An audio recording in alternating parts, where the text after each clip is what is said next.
Buenos días, distinguidos estudiantes. Vamos a comenzar nuestra clase de hoy. Vamos a dividirlo esencialmente en dos partes. La primera parte vamos a hacer una breve explicación con relación al avance. Esta es la parte 2 del tema 1. Y la segunda parte vamos a determinar, vamos a realizar, más bien dicho, una prueba de comprensión, que es una tarea, la práctica número 3. Es la práctica de comprensión con relación a lo que vamos a explicar y que también ustedes lo tienen en la plataforma ya en el texto de la asignatura. Entonces comenzamos. Ciencia y método, inicialmente nos dice la diapositiva. Bueno, ¿qué no es investigar? Esencialmente tenemos que partir de ello, ¿no? ¿Qué no es investigar? Para que podamos entender qué es después investigar. Justamente planteamos que no investigar es justamente buscar información en Internet o consultar documentación técnica simplemente. De esa manera estaríamos nosotros definiendo qué es no investigar, es decir, solamente realizar una actividad de localización, pero no de producción. Entonces el conocimiento ya existe y solamente nosotros lo recuperamos. Entonces leer la librería o la documentación de una librería no genera pues nada nuevo, solo traslada información que produjo hacia quien lo necesita en ese momento. Eso no es investigar en el sentido estricto de la palabra. Probar librerías o frameworks hasta que uno funciona. Bueno, la clase anterior habíamos hablado sobre el ensayo y error. Entonces, aquí obtener un resultado, pero no saber por qué esa librería funciona ni bajo qué condiciones, hace que ese conocimiento simplemente sea estacional, ¿no? Y eso prácticamente tampoco tiene la capacidad de poder ser transferible luego a efectos de poder realizar una lectura o una información con mucho más profundidad. Tampoco es resolver un bug por ensayo y error sin registro ni análisis, es decir, producir una solución local que no puede explicarse ni reproducirse. Si el mismo error aparece en otro contexto, el proceso debe comenzar desde cero, por lo que no hay ningún aprendizaje sistemático acumulado, entonces tampoco es una, en este caso, investigación científica. Aplicar una solución conocida a un problema ya documentado. Esto tampoco debe confundirse con investigación, puesto que simplemente sería una implementación. El valor en este caso, en la aplicación, está en ejecutar correctamente lo que otros establecieron y no hay producción de conocimiento nuevo porque el problema y su solución ya forman parte del conocimiento existente. Opinar sobre qué tecnología es mejor sin datos que los respalden. Aquí es una valoración subjetiva que no puede verificarse ni refutarse. Una opinión, aunque provenga de experiencia, no tiene valor científico si no está respaldada por mediciones comparativas bajo condiciones controladas. Como conclusión, ninguna de estas actividades prácticamente va a producir conocimiento nuevo. No es verificable ni transferible, ¿no? Todas estas dependen de resultados no documentados, no reproducibles o simplemente ya conocidos. En este caso, investigar exige que el conocimiento generado pueda ser evaluado, repetido y utilizado por otros. Definición. Ahora sí vamos un poco a lo que significa la definición formal de lo que es investigar. Empezamos diciendo que es un proceso riguroso, ordenado y sistemático, orientado justamente a generar conocimiento nuevo. Es decir, cada paso está definido antes de ejecutarse y sigue una lógica que puede auditarse, es decir, que puede tener un proceso de auditación o de auditoría. La rigurosidad en este caso no es un requisito simplemente, como solemos llamarlo, burocrático, ¿no? Sino lo que va a permitir distinguir un resultado válido de uno meramente accidental. También, formalmente investigar es que el conocimiento producido debe ser verificable, reproducible y útil. Si nadie más puede comprobar lo que se afirma, la afirmación no tiene valor científico. Reproducible significa que otro investigador, siguiendo el mismo procedimiento, debe llegar a resultados esencialmente equivalentes. Y útil significa que el conocimiento resuelve o, en este caso, nos da luces sobre un problema real. Por tanto, parte de una pregunta sin respuesta definitiva, es decir, esta investigación, y se compromete a responderla con evidencia. Porque investigar justamente no es confirmar lo que ya se sabe, es explorar lo que todavía no tiene respuesta clara y hacerlo con datos y no con suposiciones. Sin esa pregunta abierta no hay investigación y solamente estaríamos hablando de simples verificaciones. Tampoco una investigación formal no se basa en intuición y experiencia empírica aislada, porque tanto la intuición como la experiencia personal pueden estar contaminadas por sesgos de confirmación y condiciones irrepetibles. Lo que funcionó una vez en un entorno específico no puede, pues, generalizarse sin un proceso de validación riguroso. En programación digital, que es justamente nuestra carrera, identificar un problema, formular una explicación, diseñar pruebas y documentar resultados es justamente la traducción concreta del método científico al trabajo de ingeniería. El valor de documentar no está solo en el registro, está en que otro ingeniero pueda reproducir el experimento y construir en base a estas conclusiones. Investigar versus explorar informalmente. Bueno, aquí vamos a hacer una también diferenciación con relación a lo que significa el proceso de investigación versus una simple exploración que a veces podría confundirse. Bueno, la exploración informal no tiene hipótesis. Es decir, no se plantea una hipótesis previa ni tampoco un marco de validación. ¿Por qué? Porque su punto de partida es la curiosidad inmediata y no una pregunta estructurada. El explorador prueba, observa y concluye en función de lo que ve, sin haber establecido de antemano qué resultado confirmaría o refutaría su idea. La otra diferencia: explorar informalmente no permite saber por qué algo funcionó ni bajo qué condiciones volvería a funcionar, porque sin variables controladas y criterios predefinidos, el resultado obtenido es inseparable del contexto específico en el que ocurrió. Si ese contexto cambia, el resultado puede cambiar y no hay manera de predecirlo. También la investigación exige estructura antes de escribir una sola línea de código de prueba. Es decir, en un diseño de experimento se determina la validez de los resultados, es decir, empezando a probar sin haber definido hipótesis, variables y criterios de éxitos, equivaldría pues a construir sin planos. Puede que algo resulte, pero no hay manera de saber si es lo correcto. Entonces, en esta tablita que ustedes observan, nos resume prácticamente un poco lo que nosotros hemos mencionado hace un momento, ¿no es verdad? La exploración informal sin hipótesis, criterio de éxito funciona parcialmente, no reproducible y conocimiento tácito. En cambio, la investigación científica hay una hipótesis formulada antes del experimento, un criterio de éxito medible y predefinido, documentación reproducible y conocimiento explícito y transferible. Ahora, ¿de qué se parte? Se parte de la observación como punto de partida. Es decir, todo proceso investigativo comienza en un fenómeno observable y medible. ¿Por qué? Porque no se puede investigar lo que no puede ser percibido ni cuantificado, ¿no? Un fenómeno vago, subjetivo, como por ejemplo el sistema se siente lento, mi software, mi sistema operativo está bastante pesado, etc.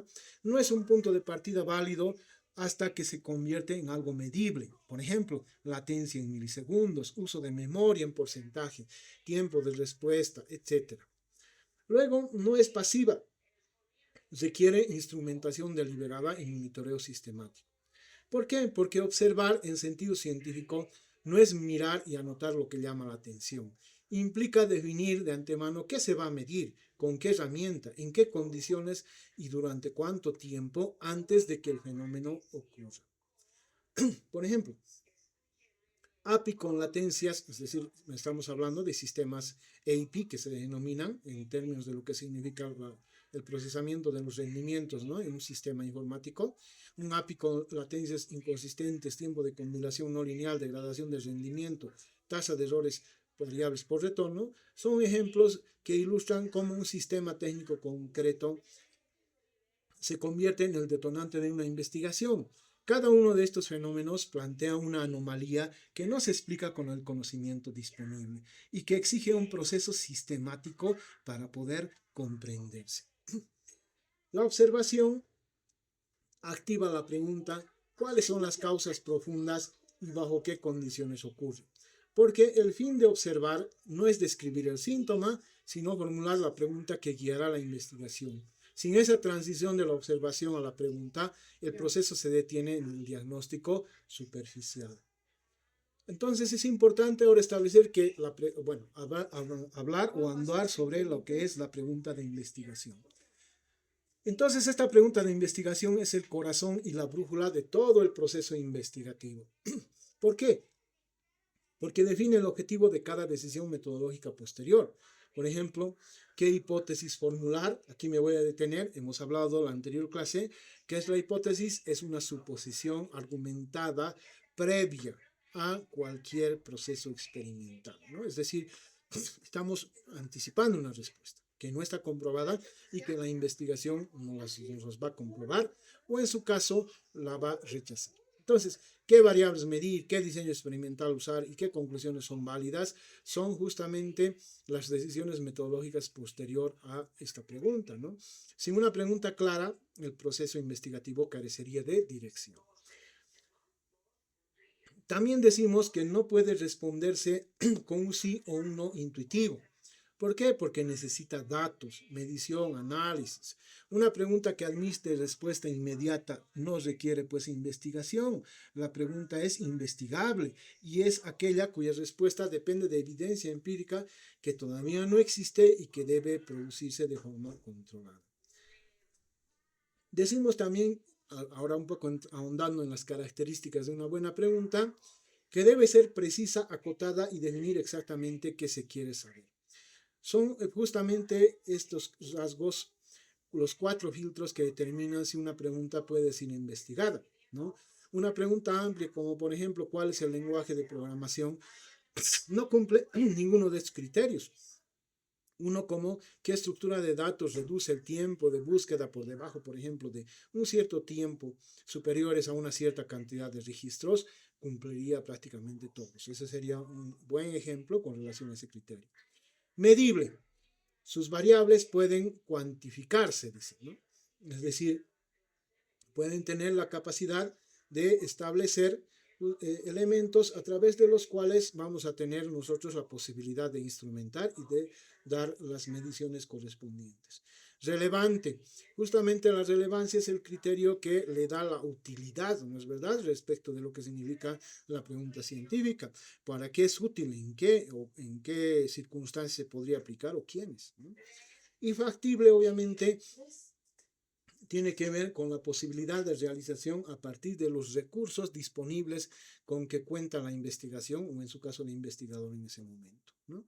Entonces, bueno, esto es lo que les mencionaba como ejemplo. Y una pregunta mal formulada justamente puede producir una investigación que responde a algo distinto de lo que se necesita saber. ¿Por qué? Porque el diseño experimental y el análisis de datos se construyen sobre una pregunta. Si la pregunta es vaga o incorrecta, todo lo que viene después responderá a esa vaguedad y no al problema real que ha motivado la investigación. Hipótesis, otro elemento central del método, ¿no? Ahondando un poco en lo que ya les había mencionado. ¿Qué es la hipótesis? Una proposición provisional, fundamentada, verificable, que afirma relación entre variables. ¿Significa esto qué?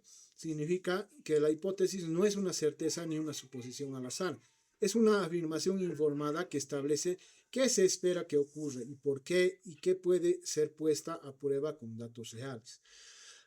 También se construye en base a la revisión del conocimiento existente y la observación del fenómeno. ¿Por qué? Porque una hipótesis formulada sin este respaldo es arbitrario y el investigador justamente debe conocer qué se sabe ya sobre el problema para proponer una explicación que vaya más allá de lo conocido y que sea coherente con la evidencia previa. También se dice que las condiciones esenciales son precisión, que sea medible y que sea falseable, ¿no? ¿Qué significa cada una de estas? Medible, obviamente, que tenga la posibilidad de cuantificación en términos de lo que significa sus variables, precisa con su definición y además el establecimiento de sus condiciones, y falseable, que pueda ser refutada, que tenga esa capacidad de refutada si los datos no la sostienen, ¿no es verdad? No hay en ciencia nada que sea sagrado, ¿no? Eso significa la capacidad de lo falseable. Si hay datos que lo demuestran en algún momento, eso puede tranquilamente reemplazarse. Bueno, ejemplo bien construido, ¿no? Sobre lo que estamos planteando. Reemplazar el algoritmo actual por Quicksort, ¿no? El Quicksort es un protocolo, reducirá el tiempo de procesamiento en más de un 40% para conjuntos superiores a 50.000 elementos en el entorno de producción definido. Este es un ejemplo de hipótesis que está planteando esos elementos: precisión, medibilidad y falseabilidad, ¿no? Bueno, por ejemplo, además, variables medibles en programación como tiempo de ejecución, uso de memoria, throughput, latencia, tasa de errores, cobertura de tests, son condiciones interdependientes, ¿no? Una hipótesis que no define con exactitud sus variables no va a poder medirse.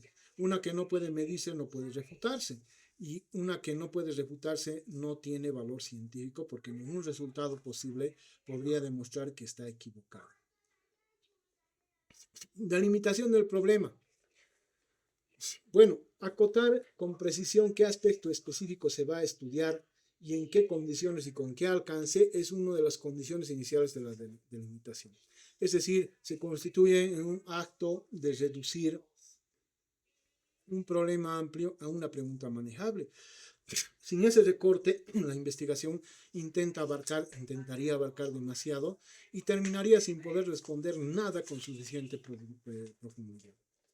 Sin delimitación, decimos, la investigación se convertiría en un proyecto sin fin ni conclusiones aplicables, porque cada hallazgo abre nuevas variables que también parecen relevantes. La delimitación no es una limitación del trabajo, sino una decisión metodológica que hace posible terminar la investigación y producir conclusiones concretas. Hay una analogía en ingeniería de software, ¿no? Por ejemplo, definir el alcance de un módulo, qué hace, con qué interfase se comunica, qué no hace, ¿no? Entonces, esto que estamos viendo traduce el concepto a un lenguaje familiar para, en este caso, poder realizar procesos de programación. Un módulo sin límites claros es tan problemático como una investigación sin delimitación, puesto que ambos crecen indefinidamente y terminan siendo inmanejables. Entonces, la delimitación se define especialmente en términos de las variables que se miden, en qué entornos son válidas, las conclusiones, ¿no? Qué rango de condiciones cubre el estudio y cuándo el experimento concluye o se considera terminado. Revisión del estado de conocimiento. Bueno, es una obligación metodológica de saber qué se conoce ya antes de proponer soluciones. Significa esto que proponer algo sin conocer el estado del arte equivaldría a ignorar décadas de trabajo acumulado. El investigador que omite esta etapa corre el riesgo de producir resultados redundantes o de ignorar condiciones que otros ya han identificado como críticas. Diferencia al investigador del improvisador. El improvisador resuelve con lo que ya tiene a la mano. En cambio, el investigador parte de lo que la comunidad científica ya estableció. Esta distinción, bueno, esencialmente es metodológica, ¿no? No es tan jerárquica en el sentido como se escucharía. Porque el improvisador puede ser eficiente, en cambio, el investigador produce conocimiento de tipo acumulable. Bueno, aquí hay una lista de fuentes en programación digital que nos dan, por ejemplo, algunos elementos para cubrir el estado del arte, la literatura académica indexada, los documentos y especificaciones de estándares técnicos, reposición de investigaciones abiertas, ¿no? Publicaciones especializadas con sus diferentes fuentes. Sin embargo, es importante establecer dos funciones esenciales, ¿no? Con relación al establecimiento de esta generación de conocimiento previo. Primero, evitar duplicar esfuerzo en problemas ya resueltos, ¿no? Es un primer elemento. Y el segundo, identificar con precisión brechas específicas que la nueva investigación viene justamente a llenar en ese sentido. Diseño experimental en software. Bueno, en software, que es obviamente parte del área de nuestra carrera, ingeniería en programación y diseño, el plano completo define cómo se probará la hipótesis antes de ejecutar cualquier prueba, ¿no?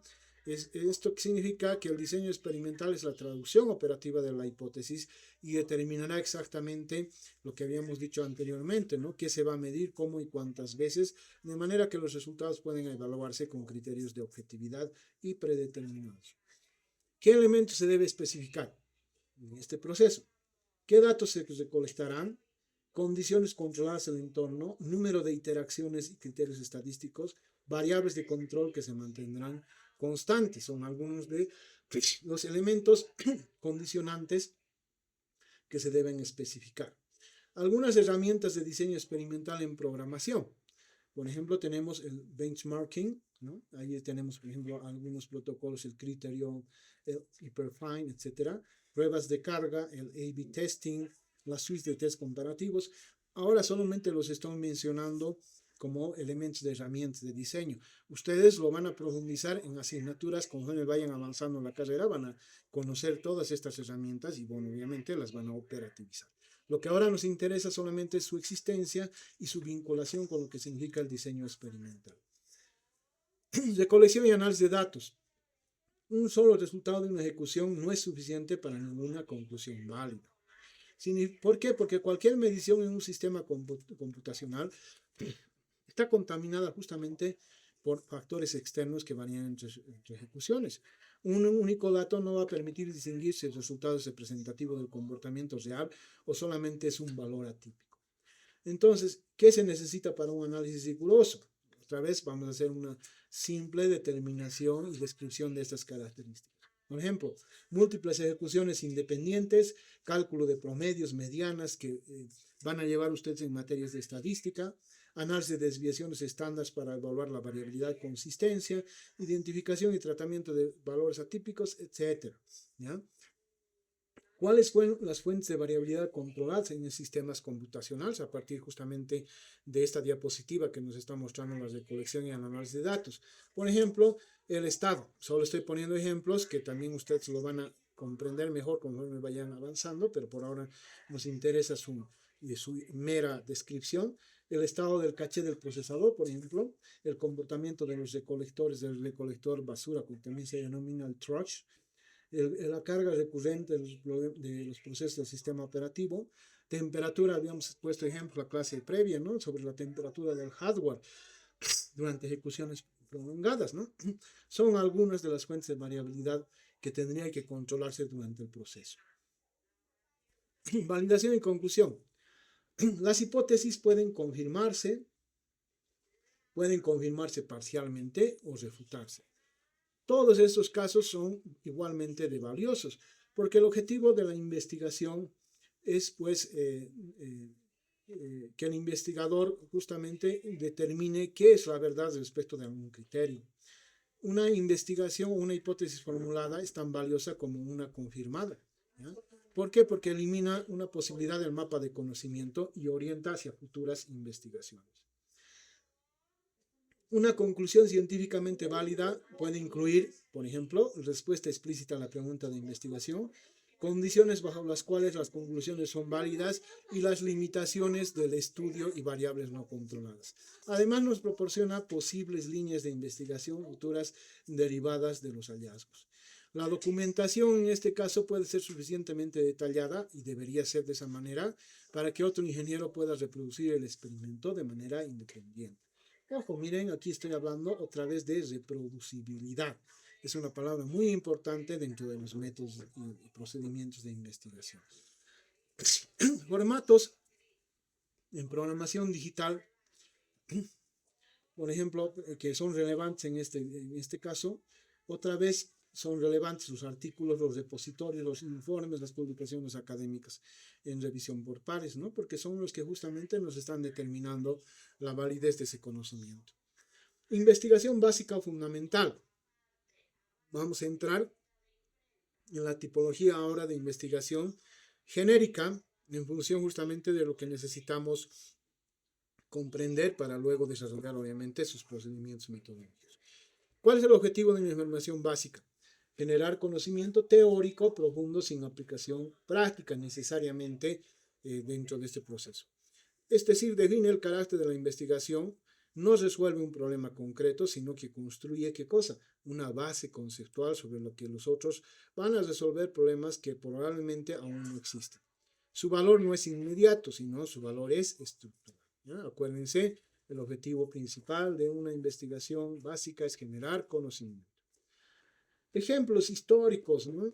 Hay varios, por ejemplo, la teoría de la computabilidad de Turing, que fue la base de los lenguajes de programación modernos, la teoría de la complejidad computacional, que fue la base y el fundamento de los diseños de algoritmos, la investigación de Heathcraft sobre semáforos, que justamente fue la base de los sistemas operativos multitareas, los fundamentos matemáticos de la criptografía, ¿no? Que prácticamente hoy se constituye en la base de la parte de la seguridad, ¿no es verdad?, en las plataformas y en la comunicación digital que tenemos actualmente. Sin investigación básica, no existirían compiladores, no existirían sistemas operativos ni los protocolos de red modernos, ¿no? Porque esos sistemas no surgieron de una necesidad práctica, sino de preguntas teóricas sobre qué puede computarse, cómo coordinar procesos concurrentes y cómo garantizar una comunicación segura. La práctica, en consecuencia, vino después de esta teoría. Ahora veamos un poco la investigación aplicada. ¿Cuál es su objetivo? Su objetivo es resolver un problema técnico concreto con aplicación práctica inmediata y bien definida. Es lo que distingue a la investigación aplicada de la básica. El punto de partida, en este caso, es un problema real con consecuencias medibles y el objetivo es producir una solución que pueda implementarse dentro de un paso razonable. Todos los fundamentos de investigación básica y los dirige, o sea, toma los anteriores, y los dirige hacia un objetivo técnico específico. Porque la investigación aplicada justamente no opera en el vacío. Depende del conocimiento técnico previo para entender el problema y proponer soluciones con base sólida. Sin esa base, las investigaciones aplicadas serían pues empíricas y frágiles. Algunos ejemplos de investigación aplicada: optimizar algoritmos de comprensión para un formato multimedia, mejorar la eficiencia energética del código de dispositivos embebidos, reducir la latencia de respuesta de un sistema de base de datos, desarrollar métodos automatizados de detección de vulnerabilidad, desarrollar protocolos de comunicación más eficientes. Son algunos de los problemas que justamente se han establecido a partir de la investigación aplicada. En definitiva, produce resultados implementables y medibles dentro de un horizonte temporal definido, porque la investigación aplicada tiene pues un criterio de éxito concreto. La solución funciona mejor que la anterior en condiciones específicas y puede desplegarse. Bajo este criterio, la diferencia de la exploración informal tampoco tiene un horizonte claro, pero obviamente sus razones podrían considerarse complementarias e incluso opuestas, pero aparentemente. Veamos ahora la investigación experimental. ¿Cuál es el objetivo de la investigación experimental? Recapitulo, hemos visto la investigación básica, hemos visto la investigación aplicada y ahora estamos viendo las características de la investigación experimental. La experimental, el objetivo fundamental es manipular variables de forma controlada para medir efectos causales con precisión. ¿Qué significa esto? Perdón. Significa que lo que define al experimento frente a otros métodos es justamente este control. Solo el experimento puede afirmar que un cambio en A, por ejemplo en un fenómeno A, causó el cambio en un fenómeno B, porque todo lo demás se mantuvo constante sin control de variables. La causalidad en este caso no puede establecerse, ¿no?, en el sentido estricto de la palabra. Entonces una investigación experimental justamente nos va a permitir establecer este factor causa-efecto. ¿Cuál es la estructura básica de este tipo de investigación? Tenemos una variable independiente manipulada, que también se le denomina variable causal, y tenemos un efecto sobre una variable dependiente, que va a generar variables de control mantenidas o constantes, ¿no? Ejemplo, vamos a ver ejemplos en la ingeniería de software. Por ejemplo, comparar la densidad de efectos en equipos TDD versus sin TDD. Estamos hablando de ciertos protocolos, en este caso computacionales, controlando tamaño del proyecto y experiencia del equipo. Otro caso es el medir el impacto de un lenguaje de programación en productividad bajo condiciones equivalentes. Otro ejemplo, evaluar si el análisis estático reduce vulnerabilidad en producción respecto a revisión manual. Y el A/B testing, por ejemplo, que les hablaba, que les mencionaba, riguroso entre dos arquitecturas con métricas de rendimiento predefinidas, ¿no? Vamos a hablar ahora sobre la sistematicidad y objetividad. Bueno, ¿cómo empezamos dentro de este proceso de establecer la definición de una sistematicidad? Entendiendo primero que la sistematicidad consiste en todos aquellos pasos definidos, ordenados y predeterminados antes de que el experimento comience. Garantiza el protocolo. Este protocolo no se ajuste después de ver los resultados. Modifica el procedimiento durante el experimento para obtener resultados más favorables. Y obviamente esto implica que los resultados finales ganen, digamos, algún tipo de solidez, ¿no? En términos de control de estos pasos, ¿no? Bueno, también el protocolo de prueba no se modifica para producir resultados más favorables, ¿no? En este caso de la sistematicidad, porque esa práctica que se conoce comúnmente como hacking, ¿ya? No es hacking, convierte justamente la investigación en una justificación de conclusiones predeterminadas. Y es una de las formas más comunes de sesgo en la investigación aplicada con consecuencias o con implicaciones aplicables, ¿no? También, otro ejemplo está relacionado, por ejemplo, con lo que significa los benchmark, que van a ver ustedes también en las materias técnicas operativas. Un benchmark sin condiciones previas formalmente definidas no va a producir resultados científicamente válidos. Ahora hablemos de la objetividad. ¿Qué significa objetividad? Significa garantizar que los resultados no dependen de las preferencias tecnológicas ni de los intereses del investigador. Garantizan que el protocolo no se ajuste justamente en términos de la objetividad, ¿no? Vamos a hablar en términos de la objetividad, de la actitud, sino de una estructura metodológica, ¿no? ¿En qué sentido?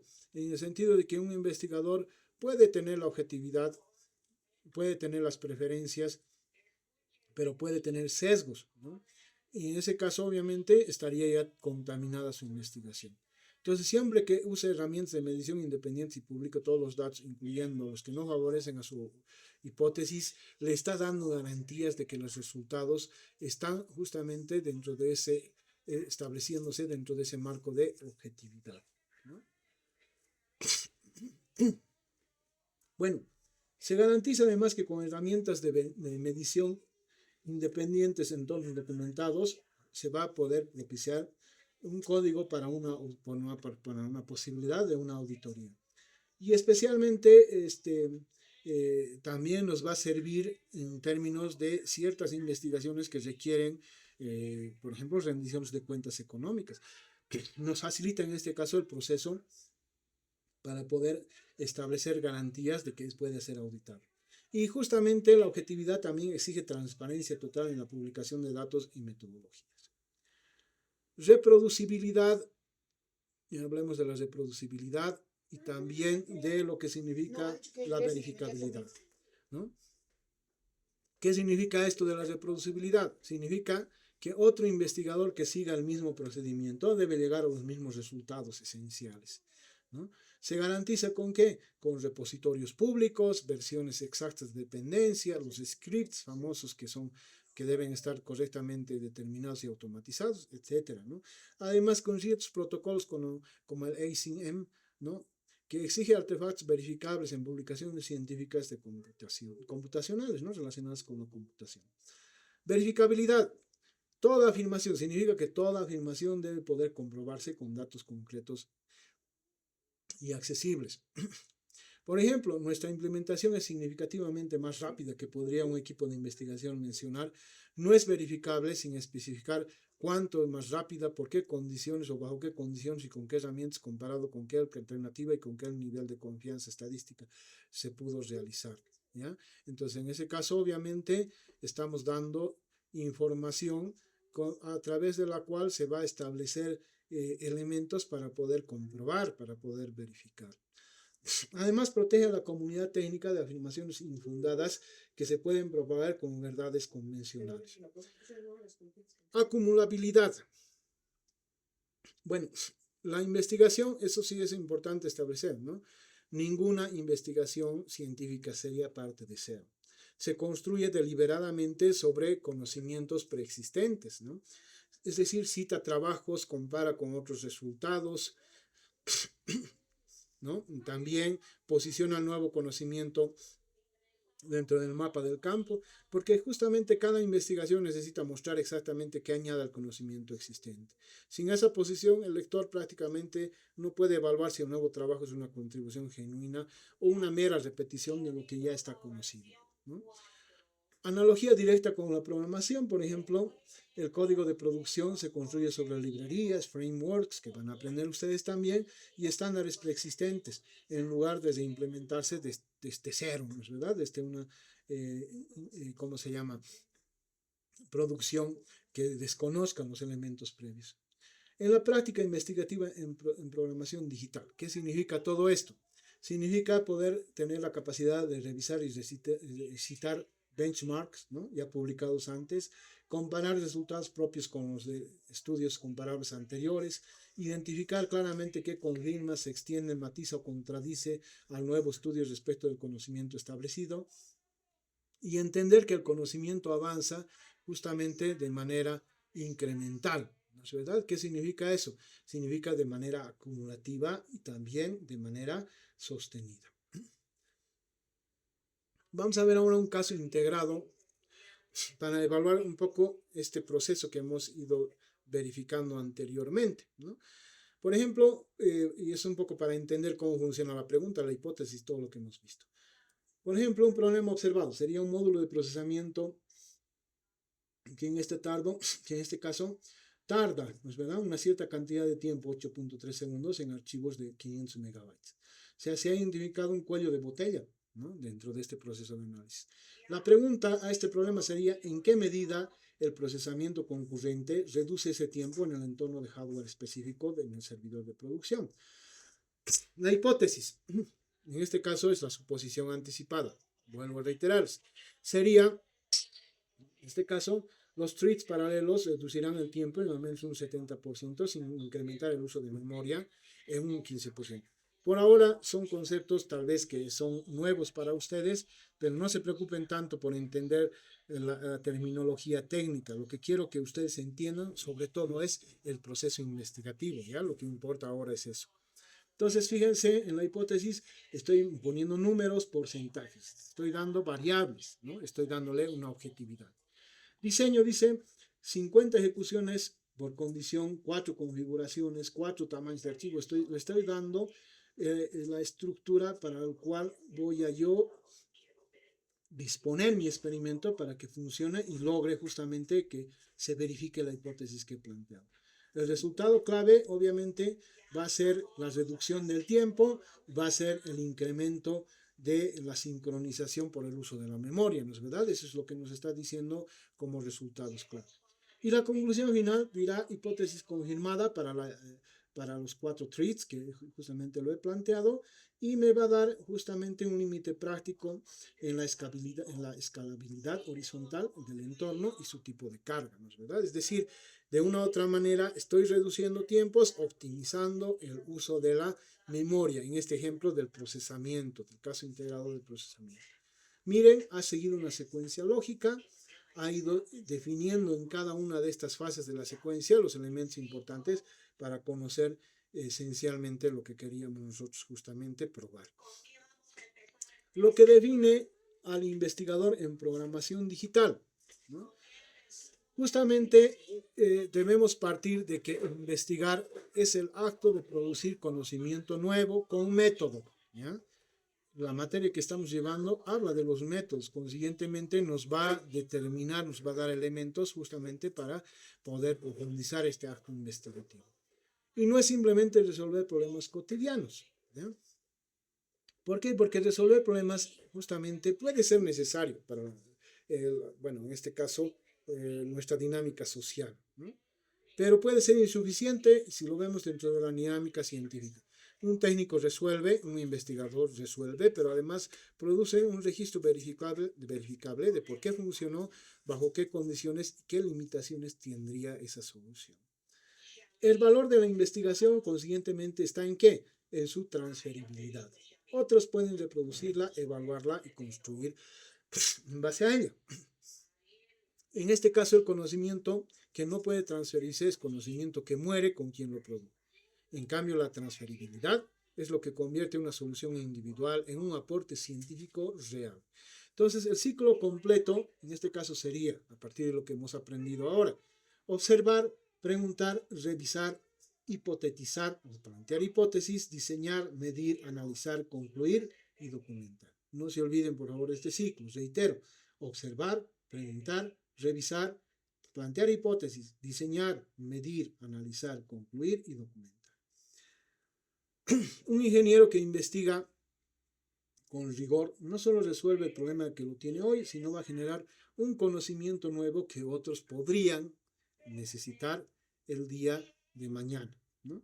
La diferencia fundamental entre un técnico que soluciona conscientemente, ya para un poco sintetizar esta diapositiva, y un ingeniero que investiga está en el método, en la documentación y en la intención o en la intencionalidad de producir conocimiento que trascienda el contexto inmediato de ¿qué?